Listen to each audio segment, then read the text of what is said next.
Hello hi friends, എല്ലാവർക്കും മൈഫ്രോക്സിലേക്ക് സ്വാഗതം. ഇന്ന് നമ്മൾ ഈ രണ്ട് മെഷീൻ തമ്മിലുള്ള വ്യത്യാസമാണ് പറയുന്നത്. ഈ രണ്ട് മെഷീനും ഏതൊക്കെയാണെന്ന് ഏറെക്കുറെ നിങ്ങൾക്ക് അറിയാമായിരിക്കും. ഈ മെഷീൻ നമ്മുടെ സാധാരണ സിംഗിൾ മെഷീനാണ്. ഇത് പണ്ട് മുതലേ മിക്ക വീടുകളിലും കണ്ടുവരുന്ന ഒരു മെഷീൻ കൂടിയാണ്. അതുപോലെ തന്നെ ഇത് ടേബിൾ ടോപ്പ് അല്ലെങ്കിൽ ഫാഷൻ മേക്കർ എന്നൊക്കെ പറയുന്ന നമ്മുടെ ഇലക്ട്രിക് മെഷീനാണ്. ഇത് കറണ്ടിൽ വർക്ക് ചെയ്യുന്ന മെഷീനാണ്. അപ്പോൾ നിങ്ങൾ പുതിയതായിട്ടൊരു മെഷീൻ വാങ്ങാൻ പോകുന്നവരാണെങ്കിൽ നിങ്ങൾക്ക് ഏത് വാങ്ങണം എന്നൊരു തീരുമാനമെടുക്കാൻ നിങ്ങളെ ഈ വീഡിയോ തീർച്ചയായിട്ടും സഹായിക്കും. വീഡിയോ അവസാനം വരെയും കാണുക.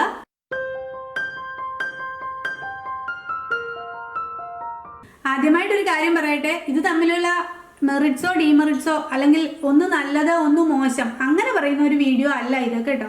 രണ്ടും നല്ല മെഷീൻ തന്നെയാണ്. രണ്ട് മെഷീൻസും ഞാൻ ഉപയോഗിക്കുന്ന മെഷീനാണ്. ഇത് ഞാൻ ആദ്യമായി വാങ്ങിയ മെഷീനാണ്. ഇത് ഏകദേശം 15 വർഷത്തോളം പഴക്കമുള്ള മെഷീനാണ്. അതുപോലെ തന്നെ ഈ മെഷീൻ വന്നിട്ട് 10 വർഷത്തോളമായ മെഷീനാണ്. രണ്ട് മെഷീനും ഇപ്പോഴും നല്ല വർക്കിംഗ് കണ്ടീഷനിൽ തന്നെയാണ്. അപ്പോൾ നമുക്ക് ഈ രണ്ട് മെഷീൻസ് തമ്മിലുള്ള വ്യത്യാസങ്ങൾ എന്തൊക്കെയാണെന്നൊന്ന് നോക്കിയാലോ. ആദ്യമായിട്ടുള്ളത് ഇതിന്റെ സ്റ്റിച്ചിങ്ങിലുള്ള വ്യത്യാസം തന്നെയാണ്. അതായത് നമ്മുടെ ഈ മെഷീനിൽ, നമ്മുടെ ഈ സിംഗിൾ മെഷീനിൽ സ്ട്രെയിറ്റ് സ്റ്റിച്ച് മാത്രമേ പറ്റുകയുള്ളൂ. ഓക്കെ, അതായത് നിങ്ങൾക്ക് അറിയാമല്ലോ, സാധാരണ തയ്ക്കുന്നത് പോലെ സ്ട്രെയിറ്റ് സ്റ്റിച്ച് മാത്രമേ ഇതിൽ സ്റ്റിച്ച് ചെയ്യാൻ പറ്റുകയുള്ളൂ. പക്ഷെ ഈ മെഷീൻ വന്നിട്ട് ഇതിൽ നമുക്ക് ധാരാളം സ്റ്റിച്ചുകൾ ചെയ്യാൻ പറ്റും. കണ്ടോ, ഇതിൽ തന്നെ ഇതുപോലെ ഒരു നോബ് ഉണ്ടാവും. പല മെഷീനും പല രീതിയിലായിരിക്കും കേട്ടോ. എൻ്റെ മെഷീനിൽ ഇങ്ങനെയാണ്. അപ്പം സിക്സാഗ് ചെയ്യാൻ പറ്റും. അതുപോലെ ചെറിയ ചെറിയ എംബ്രോയിഡറി വർക്കുകൾ, അതുപോലെ ബട്ടൺ വെക്കുന്ന സ്റ്റിച്ച്, ബട്ടൺ ഹോൾ ഉണ്ടാക്കുന്ന സ്റ്റിച്ചുകൾ, അങ്ങനെയൊക്കെയുള്ള ധാരാളം സ്റ്റിച്ചുകൾ ഇതിൽ ചെയ്യാൻ പറ്റും. അപ്പോൾ ഞാൻ ആദ്യമേ പറഞ്ഞല്ലോ, ഇതെൻ്റെ ഒരു 10 വർഷം പഴക്കമുള്ള മെഷീനാണ്. അതുപോലെ തന്നെ ഇതിൻ്റെ ബേസ് മോഡലാണ്. ഞാൻ സിംഗറിൻ്റെയാണ് എൻ്റെ മെഷീൻ എന്ന് പറഞ്ഞിട്ട് സിംഗറിൻ്റെയാണ് നല്ലതെന്ന് അർത്ഥം അതിനില്ല കേട്ടോ. എല്ലാ മെഷീൻസും, സിംഗർ, ഉഷ, അതുപോലെ നമ്മുടെ മാർക്കറ്റിൽ കിട്ടുന്ന എല്ലാ മെഷീൻസും നല്ല മെഷീൻസ് തന്നെയാണ്. അപ്പോൾ ഇപ്പോൾ ഇറങ്ങുന്ന മെഷീനൊക്കെ ഇതിനേക്കാൾ കൂടുതൽ സ്റ്റിച്ചുകൾ ചെയ്യാൻ പറ്റുന്ന, കൂടുതൽ വ്യത്യസ്ത രീതിയിലുള്ള സ്റ്റിച്ചുകൾ ചെയ്യാൻ പറ്റുന്ന മെഷീനുകളും ഇപ്പോൾ ഇറങ്ങുന്നുണ്ട്. അപ്പോൾ വിലയിൽ വ്യത്യാസം ഉണ്ടാവും കേട്ടോ. രണ്ടാമത്തെ കാര്യം നമ്മുടെ സ്ഥല സൗകര്യം എന്നുള്ളത് തന്നെയാണ്. ഇത് അല്പം ഹെവി ആയിട്ടുള്ള, കുറച്ച് സ്പേസ് വേണ്ട, കണ്ടില്ലേ ഒരു സ്റ്റാൻഡൊക്കെ ഉണ്ട്, കുറച്ച് സ്പേസ് വേണ്ട ഒരു മെഷീനാണ്. നമ്മുടെ വീട്ടിൽ അല്പം സ്ഥലമുണ്ടെങ്കിൽ മാത്രമേ ഇതിടാൻ പറ്റുകയുള്ളൂ. അതേപോലെ ഈ മെഷീൻ ആണെങ്കിൽ നമ്മുടെ ഫ്ലാറ്റിൽ താമസിക്കുന്നവർക്കും സ്ഥല സൗകര്യം കുറഞ്ഞ ഇടത്ത് താമസിക്കുന്ന ആൾക്കാർക്ക് പോലും ഹാൻഡിൽ ചെയ്യാൻ വളരെ ഈസിയാണ്. ഇതുപോലെ ഒരു ഹാൻഡിലുണ്ട്. നമുക്കിതെടുത്ത് എവിടെ വേണമെങ്കിലും നമ്മുടെ ഉപയോഗശേഷം നമുക്കിത് അലമാരയിൽ വെക്കാം. അതുപോലെ നമുക്ക് യാത്രകളൊക്കെ പോകുമ്പോൾ വേണമെങ്കിൽ അത്യാവശ്യം ഇതുകൂടി കൊണ്ടുപോകാം. അത്ര ചെറുതാണ് ഇത്, കണ്ടില്ലേ, വളരെ ചെറിയ പോർട്ടബിൾ ആയിട്ടുള്ള ഒരു സാധനമാണ്. മൂന്നാമത്തെ കാര്യം ഇതിന്റെ വില തമ്മിലുള്ള വ്യത്യാസമാണ്. ഈ മെഷീൻ ഞാൻ വാങ്ങിച്ചപ്പോൾ എനിക്കിത് 5000 രൂപയ്ക്കായിരുന്നു കിട്ടിയത്. കുറേ വർഷങ്ങളായി, ഞാൻ പറഞ്ഞല്ലോ ആദ്യം 10-15 വർഷത്തിന് മുമ്പ് വാങ്ങിയതാണ്. ഇപ്പോൾ ഇതിനൊരു 6000 ഒക്കെ തൊട്ടാണ് സ്റ്റാർട്ടിംഗ് റേഞ്ച്. ഈ മെഷീൻ ഞാൻ വാങ്ങുമ്പോൾ ഇതിനൊരു 8500 ആ ഒരു റേഞ്ചിലായിരുന്നു കിട്ടിയത്. ഇത് ബേസ് മോഡലാണെന്ന് ഞാൻ പറഞ്ഞല്ലോ, ഏറ്റവും പ്രൈസ് കുറഞ്ഞ മോഡൽ കൂടിയായിരുന്നു ഇത്.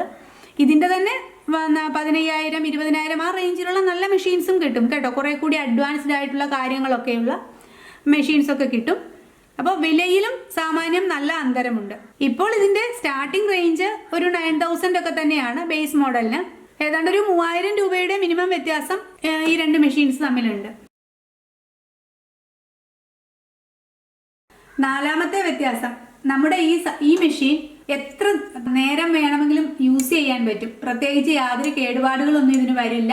കൃത്യമായി ഓയിലിട്ട് കൊടുക്കുകയും കൃത്യമായി സൂക്ഷിക്കുകയും ചെയ്താൽ, പൊടിയൊന്നും വരാതെ തുടച്ച് കവർ ചെയ്ത് വൃത്തിയായി സൂക്ഷിക്കുകയും ഒരു 1-2 ആഴ്ച കൂടുമ്പോൾ നല്ല ഫുള്ളായിട്ട് ഓയിൽ ഇടുകയും ഒക്കെ ചെയ്ത് കഴിഞ്ഞാൽ എത്ര നാൾ വേണമെങ്കിലും നമുക്കിത് യൂസ് ചെയ്യാൻ പറ്റും. അതുപോലെ ഒരു ദിവസം എത്ര വേണമെങ്കിലും സ്റ്റിച്ച് ചെയ്യാൻ പറ്റും. ഇത് കാലുകൊണ്ട് ചവിട്ടി തയ്ക്കുന്ന മെഷീനാണ്. അപ്പോൾ നമ്മുടെ കാലിനും ആരോഗ്യമുണ്ടെങ്കിൽ, അല്ലെങ്കിൽ നമ്മൾ ഓക്കെ ആണെന്നുണ്ടെങ്കിൽ ഈ മെഷീൻസ് നമുക്ക് എത്ര വേണമെങ്കിലും വർക്ക് ചെയ്യിപ്പിക്കാൻ പറ്റും. പക്ഷേ ഈ മെഷീൻ വന്നിട്ട് നമ്മൾ വാങ്ങിക്കുമ്പോൾ ഷോറൂമിൽ നിന്ന് തന്നെ പറയുന്നുണ്ട്, ഒരു ദിവസം കണ്ടിന്യൂസ് ആയിട്ട് വർക്ക് ചെയ്യാനാണെങ്കിൽ ഒരു 2 മണിക്കൂർ, അതിൽ കൂടുതൽ നേരം കണ്ടിന്യൂസ് ആയിട്ട് നിങ്ങൾ വർക്ക് ചെയ്യരുത് എന്ന് പറയും. കാരണം ഇത് മോട്ടറാണ്. നമ്മൾ വർക്ക് ചെയ്യുമ്പോൾ തന്നെ ഇതിൻ്റെ ഈ ഭാഗത്തൊക്കെ ആയിട്ട് ചെറുതായിട്ടൊരു ചൂടൊക്കെ വരും.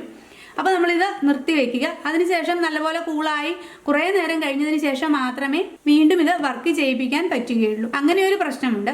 ഇത് കണ്ടിന്യൂസ് ആയിട്ട് വർക്ക് ചെയ്യാൻ പറ്റിയ, അല്ലെങ്കിൽ ഒത്തിരി നിങ്ങൾ സ്റ്റിച്ച് ചെയ്ത് കൊടുക്കുന്നവരാണെങ്കിൽ അങ്ങനെ വർക്ക് ചെയ്യിപ്പിക്കാൻ പറ്റിയ ഒരു മെഷീൻ അല്ല ഒത്തിരിയൊക്കെ വർക്ക് ചെയ്യിപ്പിച്ചാൽ ചിലപ്പോൾ ഇതിന് മോട്ടർ കത്തിപ്പോകാനൊക്കെ സാധ്യതയുണ്ട്.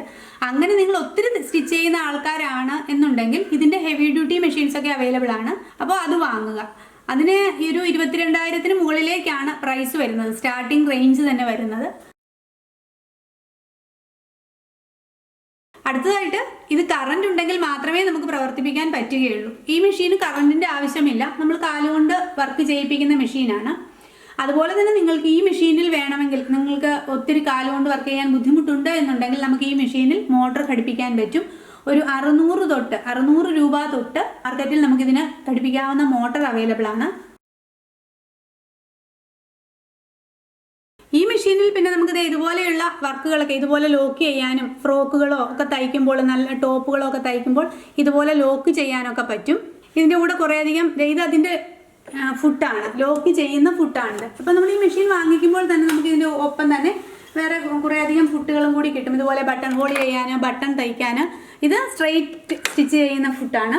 അതുപോലെ തന്നെ ഇത് കണ്ടോ, പൈപ്പിംഗ് ഫുട്ടാണ്, പൈപ്പിംഗ് വെച്ച് സ്റ്റിച്ച് ചെയ്യുന്ന ഫുട്ടാണ്. അങ്ങനെ ഇതിൻ്റെ കൂട്ടത്തിൽ തന്നെ നമുക്ക് കുറേയധികം ഫുട്ടുകളൊക്കെ കിട്ടും. അങ്ങനെയുള്ള കുറേയധികം സ്റ്റിച്ചുകൾ നമുക്ക് ഈ മെഷീനിൽ ചെയ്തെടുക്കാൻ പറ്റും. അതുപോലെ തന്നെ ഈ മെഷീനിൽ അറ്റാച്ച് ചെയ്ത് ചെയ്യാൻ പറ്റുന്ന ഒരു ഫുട്ടാണ് ഇത്, ഫ്ലവർ ഫുട്ട് എന്നാണ് ഇതിൻ്റെ പേര്. ഇത് ഇതിൻ്റെ കൂടെ കിട്ടിയതല്ല, ഞാനിത് ആമസോണിൽ നിന്നും സെപ്പറേറ്റ് വാങ്ങിയതാണ്. അത്യാവശ്യം എംബ്രോയ്ഡറി വർക്കൊക്കെ ചെയ്യാനും നമ്മുടെ ചുരിദാറിലൊക്കെ ഡിസൈൻ ചെയ്യാനൊക്കെ ഈ ഫുട്ട് പറ്റും.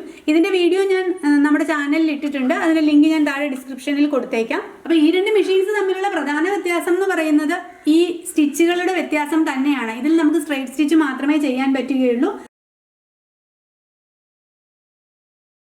ഈ രണ്ട് മെഷീൻസിൽ ഏത് മെഷീൻ വാങ്ങണം എന്ന് നിങ്ങൾ എന്നോട് ചോദിച്ചാൽ അത് നിങ്ങളുടെ സ്റ്റിച്ചിങ്ങിൻ്റെ രീതിയെ ആശ്രയിച്ചിരിക്കും. അതിൻ്റെ കാര്യം ഞാൻ പറയാം. നമ്മുടെ സാധാരണ സ്ട്രെയിറ്റ് സ്റ്റിച്ച് ചെയ്യാനും അത്യാവശ്യം നമ്മുടെ ഹോം പർപ്പസിനും കുറച്ചൊക്കെ പുറത്ത് തയ്ച്ചു കൊടുക്കാനും രണ്ട് മെഷീൻസും നല്ലത് തന്നെയാണ്. നിങ്ങൾ നിങ്ങളുടെ വീട്ടിലെ ആവശ്യങ്ങൾക്കൊക്കെ തയ്ക്കാൻ വേണ്ടിയിട്ട്, നമ്മുടെ കുഞ്ഞുങ്ങൾക്കും അത്യാവശ്യം നിങ്ങൾക്കും ഒക്കെ തയ്ക്കാൻ വേണ്ടിയിട്ട് ഒരു മെഷീൻ വാങ്ങാനാണ് ആഗ്രഹിക്കുന്നതെങ്കിൽ, കയ്യിൽ പൈസയും ബഡ്ജറ്റും കൂടി ഉണ്ടെങ്കിൽ നിങ്ങൾ ഇതുപോലൊരു മെഷീൻ വാങ്ങിക്കുന്നതായിരിക്കും കൂടുതൽ നല്ലത്. അതല്ല, നിങ്ങൾ സാധാരണ ബ്ലൗസും അല്ലെങ്കിൽ നൈറ്റി അതൊക്കെ മാത്രമാണ് സ്റ്റിച്ച് ചെയ്യുന്നതെങ്കിൽ ഈ മെഷീൻ ആണെങ്കിലും കുഴപ്പമൊന്നുമില്ല. ഈ മെഷീനും നല്ല മെഷീൻ തന്നെയാണ്. അപ്പോൾ എൻ്റെ കാര്യം പറയുകയാണെങ്കിൽ ഞാൻ ഈ സിംഗിൾ മെഷീനിലാണ് കൂടുതലായും സ്റ്റിച്ചുകൾ ചെയ്തുകൊണ്ടിരുന്നത്. ഇതിനകത്ത് നമ്മുടെ ഫാഷൻ മേക്കറിൽ ബാക്കിയുള്ള സ്റ്റിച്ചുകൾ, അതായത് ലോക്ക് ചെയ്യുക, ഡിസൈൻ വർക്കൊക്കെ ചെയ്യാനാണ് ഞാൻ കൂടുതലായിട്ടും യൂസ് ചെയ്തുകൊണ്ടിരുന്നത്. ഞാൻ ആദ്യം വാങ്ങിയ ഒരു മെഷീൻ ആയതുകൊണ്ട് ആവാം, സ്റ്റിച്ച് ചെയ്യാൻ എനിക്ക് ഇതാണ് കൂടുതൽ എപ്പോഴും ഇഷ്ടമായിട്ട് തോന്നിയിട്ടുള്ളത്. പിന്നെ കുറേ ഇതുപോലെ ഒരു ബോർഡൊക്കെ ഉള്ളത് കൊണ്ട് നമുക്ക് അല്പം പരത്തിയിട്ട് സ്റ്റിച്ച് ചെയ്യാനും നല്ലതാണിത്. പിന്നെ ഞാൻ കുറച്ച് പ്രൊഫഷണലായിട്ട്, അതായത് കുറച്ച് പുറത്തൊക്കെ തയ്ച്ചു കൊടുക്കുന്ന ആൾ കൂടി ആയതുകൊണ്ട് എനിക്ക് ഈ ഫാഷൻ മേക്കർ കൊണ്ട് മാത്രം പറ്റില്ല, കണ്ടിന്യൂസ് വർക്ക് ചെയ്യാൻ പറ്റില്ല. അതുകൊണ്ട് ഞാൻ ഈ രണ്ട് മെഷീൻസും ഒരുപോലെ ഉപയോഗിച്ച് തന്നെയാണ് ചെയ്തിരുന്നത്.